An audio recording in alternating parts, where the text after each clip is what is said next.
ये है दुनिया की सबसे बड़ी और ताकतवर कंपनी जो तकरीबन पूरी दुनिया को कंट्रोल करती है। अमेरिका के सारे बड़े बैंक्स, तकरीबन सारी बड़ी फार्मास्यूटिकल कंपनी, सारा मेन स्ट्रीम मीडिया और पूरी दुनिया का 10% ट्रेडर स्टॉक इस एक कंपनी की ओनरशिप में है। 2022 में इस कंपनी के पास $15 ट्रिलियन के एसेट्स थे, जो पूरी अमेरिका के जीडीपी का 70% बनता है। नाज़रीन, ये कंपनी इतनी पावरफुल हो चुकी थी कि अब दुनिया की टॉप गवर्नमेंट्स भी इसकी मर्जी के बगैर फैसले नहीं कर सकती थी।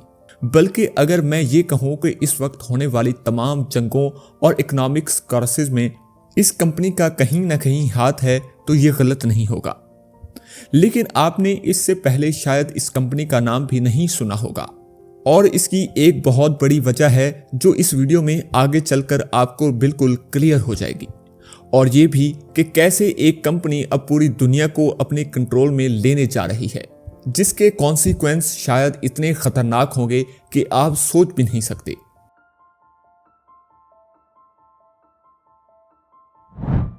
लैरी फिंक, इस कंपनी का सीईओ, शायद इस वक्त दुनिया का सबसे पावरफुल इंसान है। ये लैरी फिंक आखिर है कौन, और कैसे ये इतना पावरफुल बना कि आज दुनिया में होने वाले हर वाक़ये में डायरेक्टली या इनडायरेक्टली ये और इसकी कंपनी इन्वॉल्व होते हैं।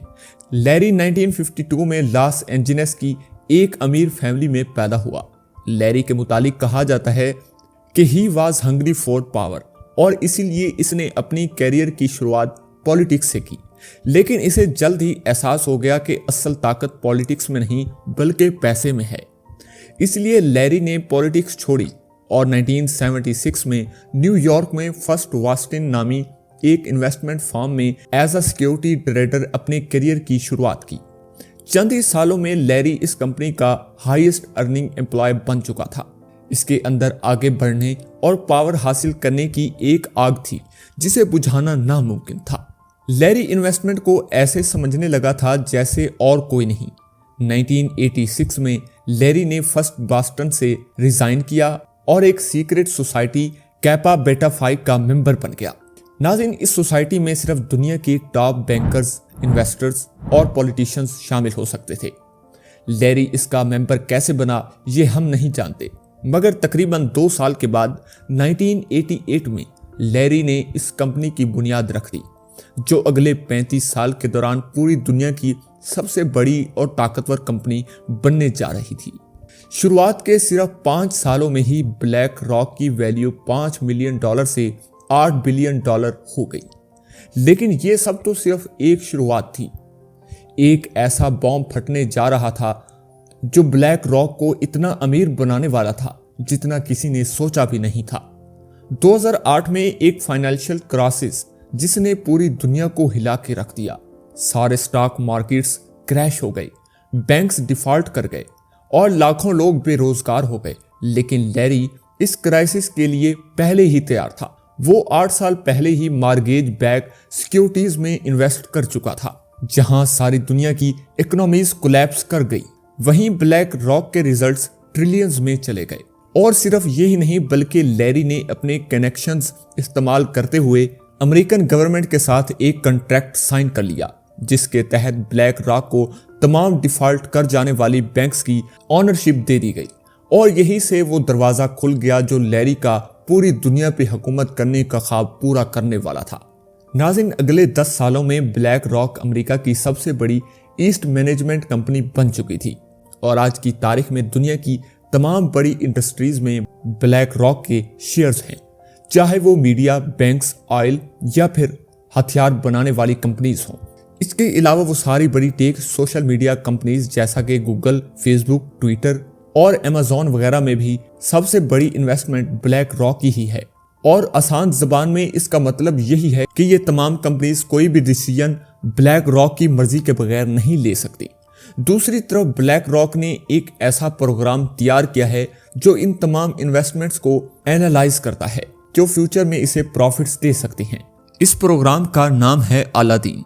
इस वक्त पूरी दुनिया में $20 ट्रिलियन के एसेट्स मैनेज कर रहा है। $20 ट्रिलियन ये पूरी अमेरिका का जीडीपी बनता है। यहाँ ये सवाल पैदा होता है कि ये प्रोग्राम इतना सही से फ्यूचर कैसे प्रिडिक्ट कर लेता है। इसका जवाब यही है कि अलादीन के पास इन तमाम लोगों का पर्सनल डाटा है जो इन बैंक्स, मीडिया, फार्मा और ऑयल कंपनी से जुड़े होते हैं जिनमें ब्लैक रॉक की इन्वेस्टमेंट है। ये इतना ज्यादा डाटा है कि फ्यूचर में इकोनॉमी में क्या होने वाला है, इस सॉफ्टवेयर के लिए वो प्रोडक्ट करना कुछ ज्यादा मुश्किल नहीं। बल्कि कुछ एक्सपर्ट्स तो ये भी कहते हैं कि इन क्राइसिस को क्रिएट करने में ब्लैक रॉक का बहुत बड़ा हाथ होता है, क्योंकि वो अपने एनालिसिस से ये ऑलरेडी जान चुके होते हैं कि किसी भी क्राइसिस से इनको कितना प्रॉफिट होगा। अब अगर आप ये सोच रहे हैं कि ब्लैक रॉक के बारे में आप या दूसरे लोग इतना क्यों नहीं जानते, तो इसकी वजह यही है कि ब्लैक रॉक चाहती ही नहीं कि कोई इसके बारे में कुछ भी जाने।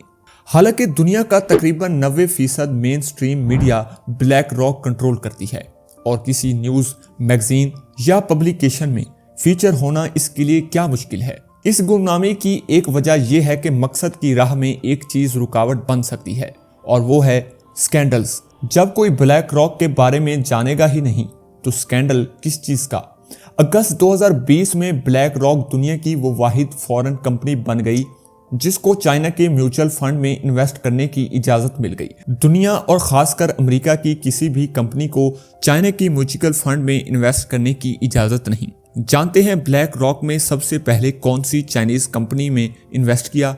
नाज़रीन, हिकवियन में। हिकवियन एक सिक्योरिटी सर्विलेंस कंपनी है जिसके पास वो शेड्यूल सॉफ्टवेयर हैं जिसके जरिए किसी की भी तस्वीर या वीडियो बना के वो इस इंसान की पूरी हिस्ट्री और डाटा निकाल सकती है। और ये सॉफ्टवेयर फिलहाल सिर्फ चाइना की गवर्नमेंट के पास है। ब्लैक रॉक जितनी तेजी से दुनिया की कंपनीज को टेक ओवर कर दी जा रही है, आने वाले दिनों में इसका इन्फ्लुएंस मजीद बढ़ता चला जाएगा। और इसका मतलब सिर्फ एक है कि हम एक ऐसे फ्यूचर की तरफ बढ़ रहे हैं जिसमें कंट्री से ज्यादा कंपनीज पावरफुल होंगी। हमारी पॉलिटिक्स, सोसाइटी और कल्चर ये नहीं बल्कि इन्वेस्टमेंट बोर्ड्स कंट्रोल करेंगे और ये सब सिर्फ एक कंपनी और एक इंसान के कंट्रोल में होंगे। सिर्फ एक कंपनी और एक इंसान के पास इतना पावर और कंट्रोल कितना खतरनाक साबित होगा ये तो वक्त ही बताएगा। अब तो ब्लैक रॉक ने सऊदी अरब में अपना सबसे बड़ा दफ्तर भी खोल लिया है। अमेरिकी real estate company black rock ने सऊदी अरब में दुनिया का सबसे बड़ा फंड मेजर डायरेक्टर का दफ्तर खोला है जिसका मकसद सऊदी अरब के इक्तिसादी विजन 2030 के मौके से फायदा उठाना है। अगर आपको ये वीडियो पसंद आई है तो इसे लाइक करें और हमारे चैनल को सब्सक्राइब जरूर करें। हमने अभी बहुत से इंटरेस्टिंग टॉपिक्स बनाने हैं, इसलिए हमारी वीडियो को आखिर तक जरूर देखा करें और हमारे चैनल को सब्सक्राइब जरूर करें।